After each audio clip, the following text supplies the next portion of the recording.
1 अप्रैल से property tax लगाए जाने के विरोध में आज जम्मू कश्मीर बार एसोसिएशन ने एक दिन की सांकेतिक हड़ताल की है। हालांकि बार एसोसिएशन ने साफ कर दिया है कि वो लोगों के नुमाइंदे हैं और चुनी हुई सरकार को यह फैसला लेने चाहिए।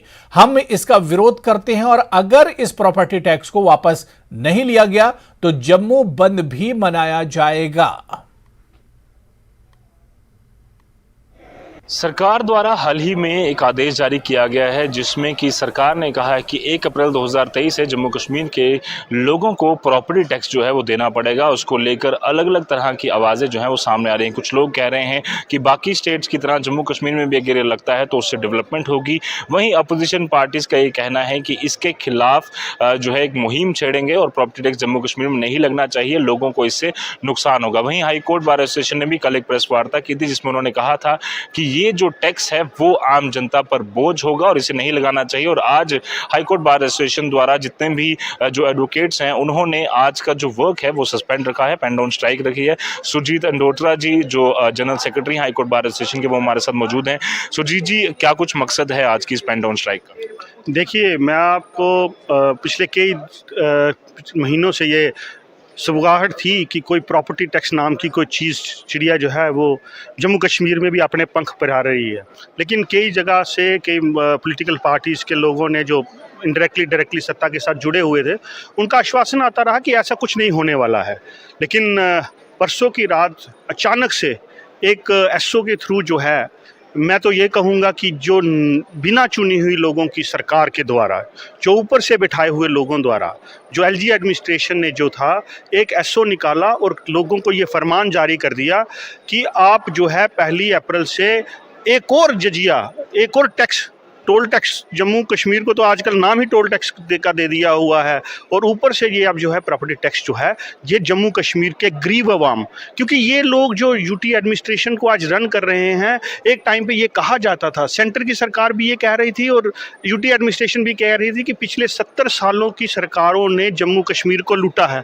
अगर जम्मू कश्मीर को लूटा है तो आम लोगों को लूटा है, अगर आम लोगों को लूटा है तो उनके पास पैसे नहीं हैं, अगर उनके पास पैसे नहीं हैं तो कहाँ जायज़ ये बात कह जाती है कि जब आप एक तरफ कह रहे हो कि इनको लूटा गया है तो दूसरी तरफ एक और लूट की मार जो है उन लोगों को दे रहे हो। और फैसला उस वक्त जब चुनी हुई सरकार जम्मू कश्मीर में नहीं है, जब कहा गया था कि एक असेंबली बनेगी और असेंबली में जो नुमाइंदगी करेंगे लोग और यूटी असेंबली के साथ रहेगी, तो क्या आफत आ गई है। आप इलेक्शन कराइए, लोग जीत के आएंगे, जो भी जिनके भी नुमाइंदे जीत के आएंगे वो असेंबली में बैठेंगे और फैसला लोगों के मुस्तकबिल का फैसला करेंगे, या तो मेंबर पार्लियामेंट में करेंगे या यहाँ पे करेंगे। तो क्यों आप एक इंसान, एक छोटी सी एडमिनिस्ट्रेशन जो है ब्यूरोक्रेसी के हाथ में ये सारी कमान दे दी है कि वो रातों रात डिसाइड करते हैं और रातों रात एसओ आ जाते हैं, और इसका जो खामियाजा है जो आम जनता को भुगतना पड़ रहा है। और इसी का सीरियस नोट हमने लिया है और कल हमने सबसे पहले निकल के, क्योंकि हम भी समाज का हिस्सा हैं और समाजी हमारी वो है लायबिलिटी है, उसको करते हुए हमने सरकार के खिलाफ एक प्रेस कॉन्फ्रेंस की है, उनको चेताया है और उनसे आग्रह किया है कि आप इस प्रॉपर्टी टैक्स को जल्द से जल्द जो है जो वापस लें।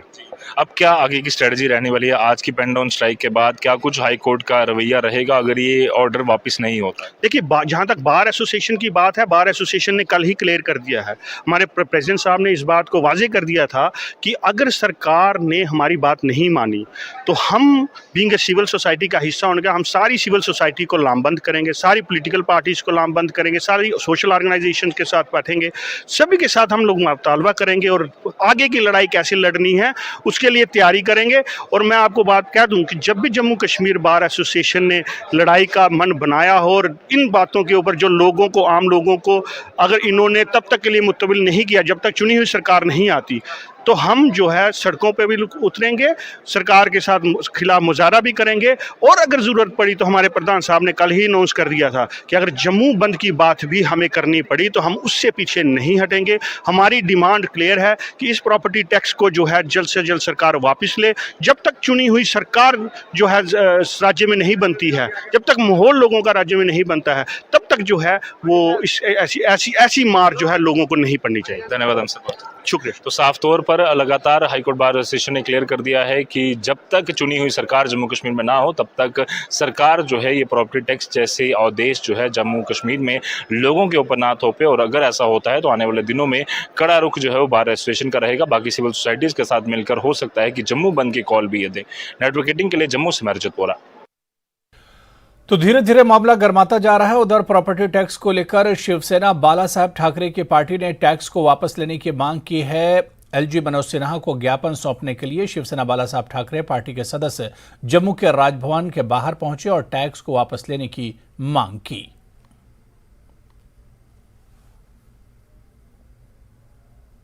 आने के लिए नोटिफिकेशन जो है वो जारी कर दी गई है और उसके विरोध में लगातार स्वर जो है वो उठाए जा रहे हैं। आज शिवसेना बाला साहब ठाकरे द्वारा भी इसके खिलाफ जो है एक memorandum lieutenant governor Manoj Sinha को पेश किया जा रहा है, जहां पर ये मांग की जा रही है कि जो आदेश आया है, जो एक एसओ आया है जिसमें कि प्रॉपर्टी टैक्स लगाने की बात की जा रही है, उसे वापस यहाँ पर लिया जाए। और साफ तौर पर यही इनका कहना है कि जितना भी प्रॉपर्टी टैक्स जो जम्मू कश्मीर में लगाया जाएगा उससे जम्मू कश्मीर के लोगों को जो है काफ़ी नुकसान होगा और आम जनता जो है उससे काफ़ी ज़्यादा परेशान है। इसीलिए यहाँ पर ये जो शिव सैनिक हैं वो यहाँ पर मांग कर रहे हैं कि जो प्रॉपर्टी टैक्स है उसे यहाँ पर हटाया जाना चाहिए। जिस तरह से आप देख सकते हैं ये इन तस्वीरों में मेमोरेंडम जो है ये यही लेकर जा रहे हैं और लेफ्टिनेंट गवर्नर मनोज सिन्हा से गुहार की जा रही है कि इस प्रॉपर्टी टैक्स को वापस लिया जाए। जी सर, क्या कुछ कहेंगे? आदेश आ चुका है, अब आपको लगता है कि इस तरह के मेमोरेंडम से कोई उम्मीद जगेगी वापस होगा? बिल्कुल रोल बैक किया जाएगा। जनता जनार्दन सबसे बड़ी पावर है लोकतांत्रिक देश के अंदर और इस बार सरकार को झुकना पड़ेगा। बहुत हो चुकी, अब बहुत ज्यादा हमें महंगाई की मार सहली हम लोगों ने, बहुत ज्यादा बेरोजगारी की सहलियां हमने लेनी। लगातार आर्थिक मंदी हो, बेरोजगारी हो, महंगाई हो, जनता त्रस्त है, मगर सरकार वसूली से बाज आने को तैयार नहीं है। लगातार जनता से वसूली की जा रही है। जब से आपकी जम्मू कश्मीर से धारा 370 हटाई गई है, लगातार करों का बोझ बढ़ता जा रहा है जम्मू कश्मीर पर। पहले बिजली के ऊपर जो है उसकी दरों के अंदर बढ़ोतरी कर दी जाती है, पानी की जो है बिल की दरें बढ़ा दी जाती है, लोगों के आशियाने गिरा दिए जाते हैं और उससे भी अगर सरकार का मन नहीं भरता, सरकार की तिजोरियां नहीं भरती, तो एक और जम्मू कश्मीर में इतिहास में जो पहली बार लगने जा रहा है, संपत्ति कर जम्मू कश्मीर की जनता पर थोप दिया जाता है, जिसकी हम कड़े शब्दों के अंदर निंदा करते हैं। आज जम्मू कश्मीर के मुखिया हैं यहाँ पर एलजी साहब, लोकतांत्रिक सरकार तो यहाँ 4 साल हो गए बहाल नहीं की जा रही, तो इनके पास हम ज्ञापन के माध्यम से गुहार लगाने आए हैं। आप लोगों के माध्यम से हम अपनी आवाज वहां तक पहुंचाना चाहते हैं कि इस बोझ को जनता के ऊपर ना डाला जाए। जनता बहुत ज्यादा इस समय परेशान है, संपत्ति कर के माध्यम से उनकी जेबों में डाका ना डाला जाए, इस कर को जल्द से जल्द रोल बैक किया जाए। ये भी कहा जा रहा है कि इससे आम जनता का ही फायदा होगा। जिस तरह से हम देखते हैं महाराष्ट्र में जहां पर शिवसेना ने काफी देर सरकार चलाई, वहां पर भी हैवी टैक्सेस जो है वहां पर लिए जाते हैं और वहीं से बॉम्बे म्युनिसिपल कॉर्पोरेशन का काम चलता है। उसी तरह से जम्मू म्युनिसिपल कॉर्पोरेशन और म्युनिसिपैलिटीज कमेटीज का काम भी उसी से चलेगा और लोगों को ही इसका फायदा होगा। देखिए वो ए क्लास शहर है, वहाँ सुविधाएं हैं बहुत ज्यादा। यहाँ आप देखिए आपकी गली के अंदर जितने हम लोग सब खड़े हैं, सब लोगों की गली के अंदर एक म्युनिसिपैलिटी ने कूड़े वाली गाड़ी लगा रखी है। वो भी जब आपसे 100 रुपया 150 रुपया पर मंथ लेती है तो फिर ये संपत्ति कर किस बात का? वो ए क्लास सिटी है। पहले सरकार को सुविधाएं तो सरकार दे जनता को। यहाँ पर स्मार्ट जम्मू के नाम पर जम्मू की सड़कों तक को बेच दिया गया है। लोगों के घरों के अंदर अंधेरा है मगर रात को यहाँ पर सड़कें जगमगाती है। इस तरह का स्मार्ट सिटी नहीं चाहिए। हमें चाहिए जम्मू कश्मीर की जनता को सुविधाएं दे पहले, उसके बाद ये कर की वसूली शुरू करें। और आगे आने वाले दिनों में क्या कुछ स्ट्रेटजी रहे? देखिए साफ तौर पर हमारी आप लोगों के माध्यम से जम्मू कश्मीर एडमिनिस्ट्रेशन के साथ संदेश है, चेतावनी समझे उसको, अल्टीमेटम समझे, ये कर उनको वापस लेना पड़ेगा। अगर नहीं वापस लिया जाता तो शिवसेना विशाल जन आंदोलन छेड़ेगी और जनता के अंदर बीच के अंदर जाएगी। हस्ताक्षर अभियान इसके विरुद्ध चलाया जाएगा और अनिश्चित काल भूख हड़ताल पर हम लोग बैठ जाएंगे। धन्यवाद हमसे बातचीत के लिए। और साफ तौर पर जो प्रॉपर्टी टैक्स को लेकर लगातार बात चल रही है उसमें शिव सैनिक जो है पूरी तरह से खिलाफ हो चुके हैं और उन्होंने कहा है कि आने वाले दिनों में बड़ा प्रदर्शन किया जाएगा अगर सरकार ये जो एसओ सरकार ने निकाला है, ये जो नोटिफिकेशन निकाली है, इसे वापस नहीं लेती है। और इसीलिए आज उपराज्यपाल मनोज सिन्हा के पास ये अपना मेमोरेंडम जो है वो सौंपने जा रहे हैं। नेटवर्किंग के लिए जम्मू से मैं रजत बोरा। सिर्फ 14 साल की उम्र में अलवीरा खान अत्यंत दुर्लभ और गंभीर बीमारी का शिकार हो गई है। अलवीरा खान आनुवंशिक रोग न्यूरो विल्सन से पीड़ित हैं। विल्सन डिजीज के कारण कॉपर लीवर ब्रेन और अन्य महत्वपूर्ण अंगों में जमा हो जाता है। जब अलवीरा के टेस्ट हैदराबाद के रैम्बो अस्पताल में कराए गए तब इस बीमारी का पता चला। अस्पताल के विशेषज्ञ डॉक्टरों ने अलवीरा का तत्काल लीवर ट्रांसप्लांट करने पर सुझाव दिया, लेकिन डॉक्टरों ने इस ट्रांसप्लांट के लिए जो खर्च बताया उसे सुनकर अलवीरा के माता पिता के होश उड़ गए। रैम्बो हॉस्पिटल द्वारा लीवर ट्रांसप्लांट का अनुमानित खर्च 22 लाख रुपये बताया गया है। ट्रांसप्लांट के अलावा आगे की न्यूरो प्रतिक्रिया के लिए सर्जरी के बाद करीब 6 लाख रुपये की जरूरत होगी। इस पूरे इलाज के लिए कुल 28 लाख रुपये की जरूरत होगी। अलवीरा के माता पिता ने अपनी बेटी के इलाज के लिए अपना सब कुछ दांव पर लगा दिया है, लेकिन रकम इतनी बड़ी है कि वो अब बेबस हो चुके हैं। अपनी बेटी के इलाज के लिए अलवीरा के माता पिता आपसे मदद की अपील कर रहे हैं। वो चाहते हैं कि आप लोग उनके जिगर के टुकड़े को नई जिंदगी देने में उनकी ज्यादा से ज्यादा मदद करें। अलवीरा को नई जिंदगी देने के लिए आप स्क्रीन पर दिए गए अकाउंट या गूगल पे नंबर पर रुपये ट्रांसफर कर सकते हैं।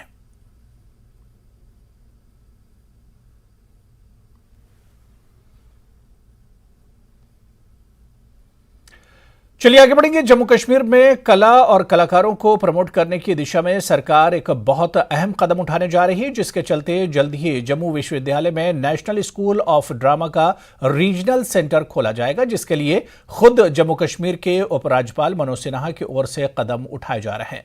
जम्मू विश्वविद्यालय भी अब लगातार नेशनल स्कूल ऑफ ड्रामा के साथ तालमेल बनाकर चल रहा है, ताकि इस रीजनल सेंटर को जल्द से जल्द जम्मू विश्वविद्यालय में खोला जा सके। हालांकि अभी यह रीजनल सेंटर जम्मू विश्वविद्यालय में खुलेगा, लेकिन भविष्य में नेशनल स्कूल ऑफ ड्रामा को अलग से जमीन देकर एक बिल्डिंग भी तैयार की जाएगी।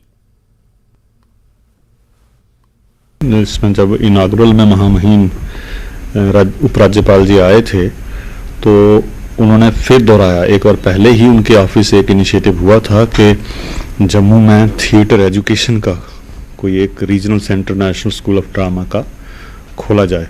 तो उन्होंने पुनः उस दिन कहा कि भाई उस तरफ क्या क्या एफर्ट्स हुई हैं। उन्होंने ये चाहा है कि नेशनल स्कूल ऑफ ड्रामा अपना एक रीजनल सेंटर जम्मू यूनिवर्सिटी में खोले, जम्मू यूनिवर्सिटी के साथ मिल के खोले, ताकि थिएटर की एजुकेशन के लिए यहाँ के युवाओं को बाहर दिल्ली, बम्बे, चंडीगढ़ वगैरह नहीं जाना पड़े, यहीं पे उनको थिएटर की ट्रेनिंग, थिएटर की एजुकेशन जो है मिले। ऑब्वियसली बहुत फ़ायदा पहुँचेगा। जैसे हम जानते हैं कि हमारे जम्मू में काफ़ी ज़्यादा टैलेंट है, बट लोग जितना एक्सप्लोर नहीं कर पाते और उनको इतना ज़्यादा नॉलेज नहीं है, जिस वजह से वो अपना टैलेंट निखार नहीं पाते हैं।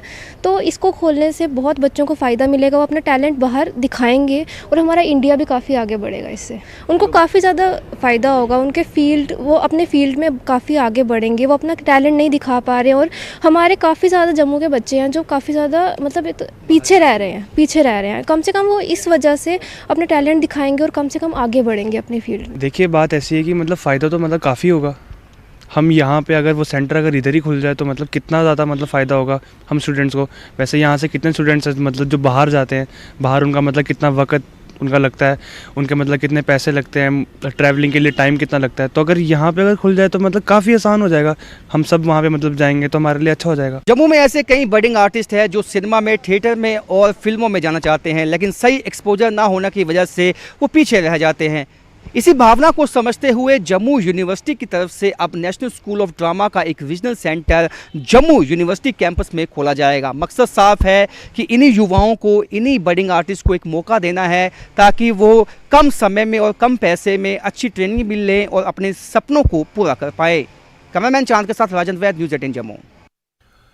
चलिए यहां पर रुकेंगे फिलहाल, छोटे से ब्रेक। खबर सांबा से है, जहां के सलबेरी गांव में करगिल के शहीदों की याद में क्रिकेट टूर्नामेंट का आयोजन किया गया, जिसमें कुल 32 टीमें भाग लेंगी। आज पहला मैच अनंतनाग क्रिकेट टीम और घगवाल की टीम के मैच के दरमियान खेला जाएगा। इस टूर्नामेंट का उद्घाटन डीसी सांबा अनुराधा गुप्ता ने किया। जिले में पहली बार इतने बड़े क्रिकेट टूर्नामेंट का आयोजन किया गया, जिसमें स्टेट के बाहर से भी खिलाड़ी हिस्सा लेंगे। डीसी सांबा अनुराधा गुप्ता ने युवाओं द्वारा उठाए गए इस कदम को सराहा। इस मौके पर एडीसी सांबा राकेश दुबे भी मौजूद थे। ये हमारे सांबा के कुछ यंगस्टर्स हैं जो पैशनेट हैं स्पोर्ट्स को लेके भी, और जो नोबल कुछ सेंटिमेंट्स होते हैं, जैसे वॉर हीरोज़ को ये डेडिकेट किया गया है ये टूर्नामेंट। वहीन स्पोर्ट्स गार्डन के नाम से ये एक प्राइवेट एक ग्रुप है स्पोर्ट्स का जो इन्होंने बनाया है, और उसके अंडर ये हर साल टूर्नामेंट्स करते हैं, बहुत सारे टूर्नामेंट्स करते हैं। ये पर्टिकुलर जो टूर्नामेंट है ये वॉर हीरोज़ को डेडिकेटेड है, और आज यहाँ पे ये स्टार्ट हो रहा है, पहला इनका मैच है। तो इन सब का सेंटिमेंट देखते हुए मैं बहुत इनको सैल्यूट करती हूँ कि इन्होंने ये स्टेप उठाया, अपने बलबूते पे उठाया है, अपने रिसोर्सेज को जनरेट करके उठाया है, which is a very good thing.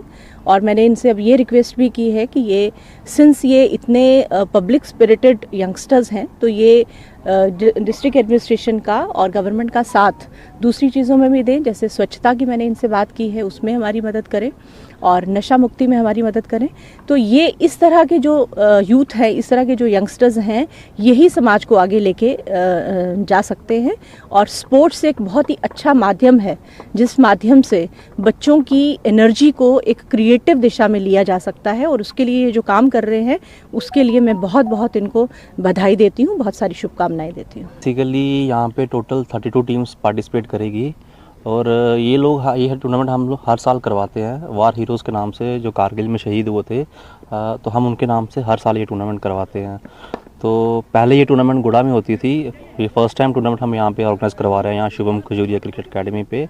और पहले ये टूर्नामेंट सिर्फ एक डिस्ट्रिक्ट लेवल पे ही होती थी, सिर्फ एक ही डिस्ट्रिक्ट में होती थी, बट ये फर्स्ट टाइम है कि हम पैन इंडिया से यहाँ पे प्लेयर्स अभी यहाँ पंजाब से भी आ रहे हैं, और जो अभी आज जो मैच चल रहा है अभी करंट, यहाँ पे अनंतनाग से भी टीम आई हुई है, और दूसरी टीम जो है वो लोकल कठुआ डिस्ट्रिक्ट से है। वो फाइनल कब खेलेगा? फाइनल सर हमारा 12th को होगा यहाँ पे, अराउंड 16 to 17 डेज़ का ये टूर्नामेंट कंप्लीट चलेगा सर। प्रॉपर्टी टैक्स पर डीएपी नेता गुलाम नबी आज़ाद का कहना है कि जम्मू कश्मीर की जनता पहले ही त्रस्त है, यहाँ की आर्थिक स्थिति पहले ही खराब है, बेरोजगारी और महंगाई बहुत बढ़ गई है, समाज के हर वर्ग को नुकसान पहुंचा है। ऐसे में प्रॉपर्टी टैक्स लगाना उचित नहीं है। लोगों के पास खाने के लिए पैसे नहीं है तो वे टैक्स का भुगतान कैसे करेंगे? इसलिए इसे तब तक रोका जाना चाहिए जब तक कि हमारी आर्थिक स्थिति में सुधार न हो जाए। में गुज़श्ता 33 बरसों से जो हालात हैं, हमारे इक्तिसादी हालात जो हैं मिलिटेंसी की वजह से जो ख़राब हो गए हैं, बेकारी बेरोज़गारी कई हज़ार गुना बढ़ गई है, महंगाई बहुत बढ़ गई है। इन तमाम चीज़ों को मद्देनज़र रखते हुए हमारी वो हालत नहीं है।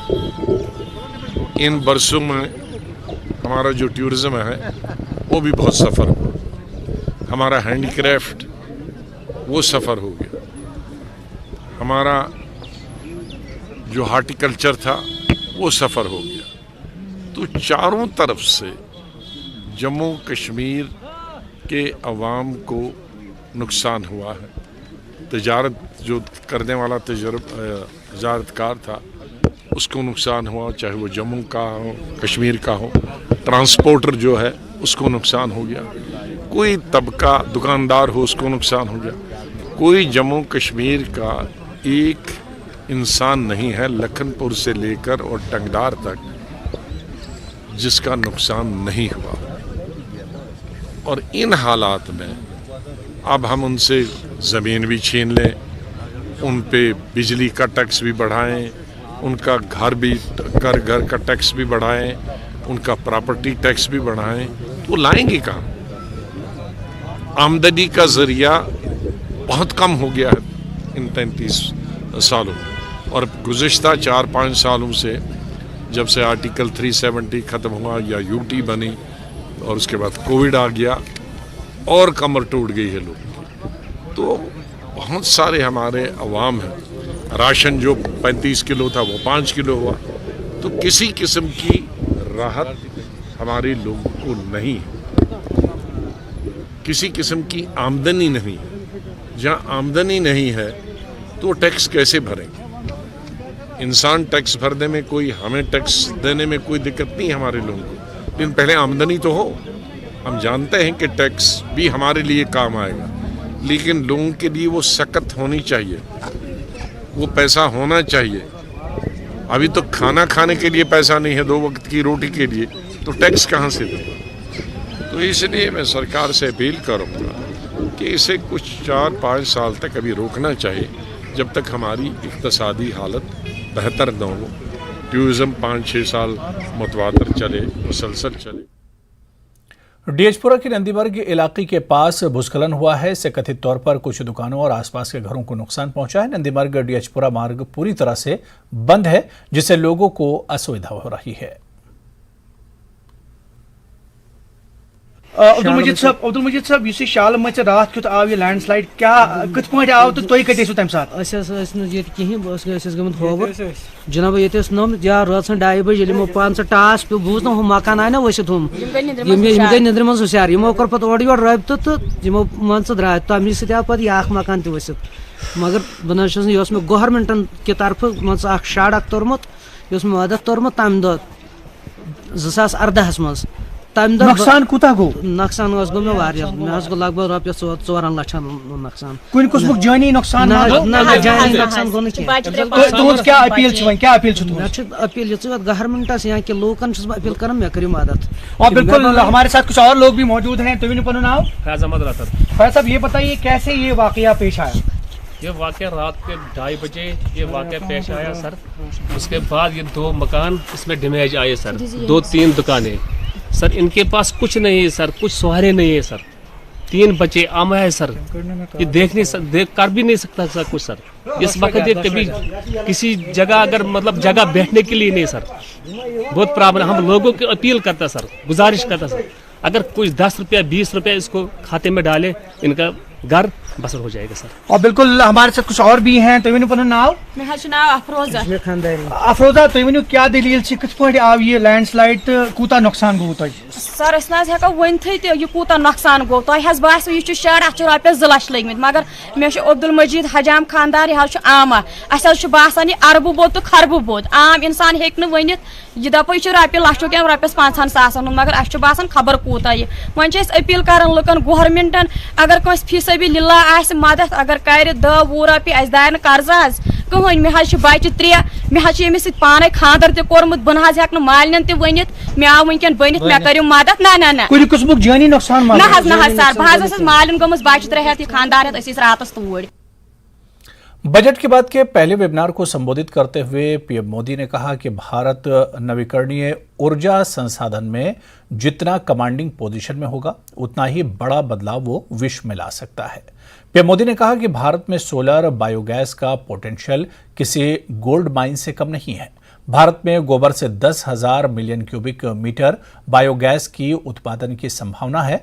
इस बजट में सरकार ने गोवर्धन योजना के तहत 500 नए प्लांट लगाने की घोषणा की है। इस आधुनिक प्लांट पर 10,000 करोड़ रुपए खर्च होंगे। भारत रिन्यूएबल एनर्जी रिसोर्सेज में जितना कमांडिंग पोजीशन में होगा उतना ही बड़ा बदलाव वो पूरे विश्व में ला सकता है।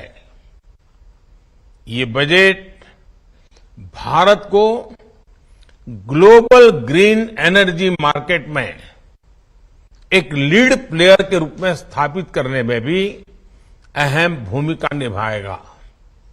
इसलिए मैं आज एनर्जी वर्ल्ड से जुड़े हर स्टेक होल्डर को भारत में निवेश के लिए आमंत्रित करता हूं।